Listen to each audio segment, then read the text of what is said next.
asik.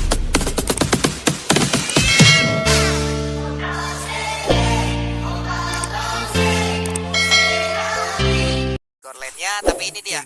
Ini keputusan yang udah diambil oleh masing-masing tim. Mereka udah mengambil 5 hero untuk masing-masing timnya juga. Jadi buat kalian semua, Sonic ataupun Bigot Rumus di luar sana, langsung aja nongol di kolom komen kita dengan emot tepuk tangan kalian sebagai bentuk dukungan terhadap seluruh player dan juga staff dan kru yang bertugas di MPL di season 8. Kita ramaikan MPL di season 8 ini, kita ramaikan new era ini. Jangan sampai kita kalah dengan komen-komen negatif, jangan sampai kita kalah dengan orang-orang caper di luar sana yang sedang mencari perhatian ke sini. Pokoknya kalau ada yang caper-caper, langsung aja kita tiba dengan komen-komen positif ya teman-teman semua. Boleh kalau begitu ramaikan kolom komen kita. Land of Dawn game kedua kita datang, Talia.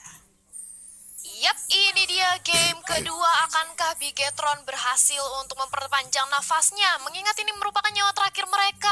Brans, kali ini langsung memulai dari purple buff-nya lagi. Akankah mulai diganggu oleh keberadaan Keyboy? Tapi enggak, karena Keyboy kali ini menggunakan Ruby. Dia lebih berhati-hati lagi, mencoba untuk membantu pergerakan dari Sans. Justru karena kali ini Barbosanya yang ingin mengganggu purple buff yang dimiliki oleh Sans di area mid lane 40. Yap, itu dia. Ini Barbosa mencoba untuk masuk dan juga memberikan gangguan terhadap purple buff yang akan diamankan oleh pemain dari Onyx yaitu Sans. Tapi digagalkan langsung dengan adanya Keyboy. Don't run Wolf King-nya. Ulala, dia berhasil untuk bisa mengusir mundur bagaimana serangan dilakukan oleh Barbosa dan juga teman-temannya yang lain. Sementara itu untuk sekarang ada satu monster jungle yang berhasil diamankan oleh Brans. Kehilangan satu monster, kehilangan satu Rorkusa untuk Hayabusanya, Talia.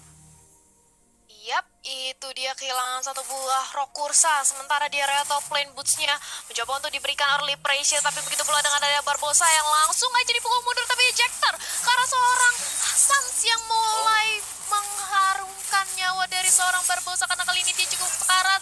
Kibonya datang, first blood dikantongi. Tapi Kibonya masih bisa kembali ke arah belakang karena digangguin aja keberadaannya oleh boots yang menggantikan menjadi lini terdepan. Kali ini menyerang karena seorang Ripo-nya harus tumbang. Untuk Onyx Esport kali ini Bigetron Alpha mereka berusaha untuk ngerusuh tapi justru di outplay oleh pemain Onyx Esport. Kamu apa? Wow, oke, penjagaan yang sangat baik sekali dan juga pastinya awareness yang dilakukan oleh Boots tadi. Dia tidak hanya diam di lane-nya, dia membantu pergerakannya dan bahkan bisa mendapatkan satu poin kill juga yang berarti dari Bigetron Alpha ketika mereka sedang masuk lagi nge-red jungle milik dari Onyx Esports. Mereka tadi dipatahkan juga dan itu pastinya akan berdampak kepada XP dari teman-teman yang lainnya yang harus ke pick off tadi mungkin untuk Rainbow-nya, tapi hanya terpaut sedikit saja. Jadi untuk turtle yang pertama ini masih berimbang satu sama lain, tinggal bagaimana Barbosa sebagai romer akan bisakah untuk melakukan eject di momen yang tepat. Yap, ini dia turtle-nya. Turtle-nya udah dijagain dari tadi, ke reset juga ujung-ujungnya. Masuk ke kandang lagi, takut sama air, dia masuk ke dalam sangkarnya. Sementara San, Rokursanya akan segera diamankan, akan segera diambil. Dan mungkin sekarang dia akan bersiap untuk langsung join the fight dan bisa mendapatkan ke arah turtle. Sementara dari Bransnya siap untuk memberikan panahnya di bagian belakang. Pedraza dikeluarkan, tapi turtle-nya menjadi milik dari Bransnya. Ini sebuah pertemuan yang sangat baik yang dilakukan oleh pemain Bigetron Alpha. Tapi ternyata ada satu pemain yang dimiliki oleh Bigetron Alpha juga berhasil diambil. Satu playernya harus ditukar untuk satu turtle. Sementara cewek di bagian bawah pun masih bisa mendapatkan beberapa monster jungle dan juga farmingan yang masih dia kumpulkan. Tapi setidaknya sekarang Bigetron Alpha mereka mengamankan satu turtle yang akan menjadi keuntungan. Balmonnya ditelan, diputar, dijilat, dilepehin, ditembak lagi sama Rainbow-nya. Engkau mau pergi kemana, Boots? Boots-nya masih bisa bertahan sejauh ini, tapi Rainbow di bagian belakang masih memberikan damage-nya, sedikit lagi hit tersisa. Dan benar saja untuk Boots-nya pun berhasil langsung ditumbangkan di Talia. Yap, Boots-nya berhasil ditumbangkan kali ini dari Sans. Mencoba untuk membalas dendam, memantau aja pergerakan dari Rainbow dan juga Ripo. Siapa yang bisa dicuri dengan adanya satu buah shadow kill. Tapi Ripo kali ini diberikan damage penetrasi tambahan. Cukup sekarat, flick out ke area turret untuk menyelamatkan nyawanya. Sedangkan sudah ada setup di area bottom lane. Sebentar lagi akankah terjadi skirmish karena Keyboy sudah memantau dan flowing blood dari Matt memberi info keberadaan dari seorang Keyboy di area bus dan juga Mountain Shocker yang kali ini di pop up. Bubar jalan semua setup Onyx yang ada di area bottom lane 40. Yap, tadi masih berhasil juga mereka mempertahankan. Ada Elisnya yang harus mundur lagi. Sementara Kiboynya melihat dari kejauhan, dia menjaga cewek dari kejauhan. Flying Bloodnya tadi hampir aja menabrak ke arah cewek, tapi Rainbow udah membantu juga ke bagian bawah. 4 hero sekaligus. Kiboy memberanikan diri. Flying Bloodnya ingin berpindah tempat kah? Enggak, ternyata dia hanya ngecek aja siapa yang ada di dalam bus tersebut. Sementara dari Kiboy masih gagal dengan satu emo vendetnya. Barbosanya tertawa dengan emoticon yang dia miliki. Dia memberikan sebuah sedikit ledekan dan masih berhasil kabur dari cengkraman dilakukan oleh Kiboy barusan Talia. Yap, bahkan kali ini memasuki menit kelima sebentar lagi dari Driannya sudah mempunyai Clock of Destiny. Salah satu item burst magic yang bakal sakit banget dengan adanya Feather Asrak yang nanti di pop up. Dan kali ini Kiboy bersama Blans dan juga Barbosa dan Sewe sudah langsung menunggu di area Turtle Pit-nya. Mulai ditarik ke area kanan dari Turtle-nya, tapi akankah terjadi kontes kali ini Om Wawa? Iya, buat kontesnya dari Onyx sendiri mereka masih tarik ulur ya. Karena turtle yang pertama mereka harus kehilangan. Dan kalau kita lihat dari item build-nya di sini Brans berbeda dengan game yang pertama. Dia tidak diganggu sama sekali dan bahkan sudah hampir menyelesaikan DOD-nya. Jadi Onyx mereka harus cepat menahan Pulung. Oh, itu dia Meteor Shower di bagian belakang. Udah ada Flying Blood tapi ternyata belum berpindah. Blodonya diaktifkan. Sementara ada satu player tadi yang dimiliki oleh Bigton Alpha pun langsung tumbang. Pemain Bigton Alpha jalan-jalan ke Bekasi pengen turtle tapi nggak dikasih. Itulah yang barusan terjadi. Malah mereka harus kehilangan satu playernya. Sayang sekali dan Drian pun berpindah langsung ke bagian bawah. Mereka punya objektif yang berbeda. Ada Elis yang langsung dipukul mundur. Di mana satu objektif dari outer turretnya terbuka dengan begitu bebas dan berhasil langsung ditumbangkan ke akar-akarnya outer turret yang ada di bottom lane kita lihat. Yap, itu dia ditumbangkan hingga ke akarnya karena outer turret di area bottom lane berhasil disecure. Begitu pula dengan adanya Boots mencoba untuk dibalaskan dendamnya untuk di mirroring dari teman-teman Bigetron bersama dengan ada Beras dan juga Ripo memberikan damage. Tapi kali ini Mountain Shocker-nya juga di pop up. Kiboynya membantu keberadaan dari Boots, nampaknya dibiarkan aja turretnya dan langsung ada Unstoppable Force dari Barbosa. Tapi ejectornya nggak connect, malah justru I'm offended dari seorang Kiboy berhasil mengulur sedikit waktu di area top lane. Satu turret untuk satu mirroring yang sangat cantik diperlihatkan oleh Bigetron Alpha kali ini Pak Pulung. Yap, dan Sansa pun masih bisa dibilang farmingan sangat-sangat baik ya. Brans juga melakukan hal yang sama. Sekarang udah level 10, udah mengungguli dari player-player lainnya. Kalau Brans tinggal memanfaatkan ataupun tinggal konsistensinya aja sih. Dan juga nanti bagaimana join fight-nya, bagaimana bisa memanfaatkan momen dan juga mendapatkan poin-poin tambahan untuk bisa menumbangkan pemain dari Onyx Esports nih Mawa. Iya, iya. Dan bagaimana pergerakan dari Bigetron Alpha? Kali ini mereka punya late game insurance. Mereka masih punya Alice dan itu gue rasa bakal dimanfaatkan banget oleh Bigetron Alpha. Mereka akan berusaha untuk nge-drag game ini masuk ke late game-nya, Pulung.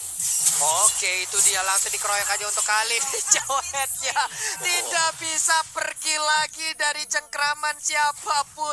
Berhasil, dimana tadi ada 4 orang di belakangnya Om Wawa mengejar langsung ke arah satu player yaitu Brans, tapi ternyata ada Barbosa yang mencoba untuk melindungi dan Barbosa lah yang harus menjadi korban. Sementara player lainnya masih berusaha untuk melindungi di bagian tengah. Ini dia ada CCTV, ada Turtle Camp by Living by Mandiri, di mana Turtle-nya sudah sangat standby untuk bisa menerima sebuah damage yang diberikan oleh kedua tim ini Talia. Yap, itu dia Turtle-nya mencoba untuk langsung dikomit oleh teman-teman dari Onyx Esports, tapi sudah datang Barbosa memberi informasi ke arah teman-temannya bahwa Turtle sudah langsung diamankan oleh Onyx tanpa ada terjadi kontes. Bisa diamankan dengan cukup tentram karena dari Bigetron mereka juga cukup ragu-ragu untuk melakukan kontes, di mana ini bisa menjadi sebuah momentum bagi Onyx Esports. Sementara itu Mountain Shocker di pop up info aja di mana keberadaan teman-teman dari Onyx dan mencoba didorong aja dari segi lane minionnya. Sementara vote momen game favorit kalian di snack video, jangan sampai lupa karena kalian bisa memenangkan berbagai skin dan ditabrak aja dibalasin oleh adanya Meteor Shower. Sansa kali ini sudah mulai masuk dengan ada satu buah squad Shadow karena depan dan juga Shadow Kill bisa balik lagi ke arah belakang dan matnya jadi target langsung kembali dengan ada satu buah Flowing Blood, tapi masih mau lebih dikejar aja dari 3 pemain oleh Onyx. Bahkan buat Shadow-nya dari Sans memberikan penetrasi damage ke arah seorang Mat. Datang Brans dan juga Ripo, bala bantuan sudah hadir. Pukul mundur lagi tapi Sans lihat bagaimana dia fokus ke arah objektif. Tarat dan tarat kali ini yang dipertontonkan oleh Hayabusa kita Pak Pulung.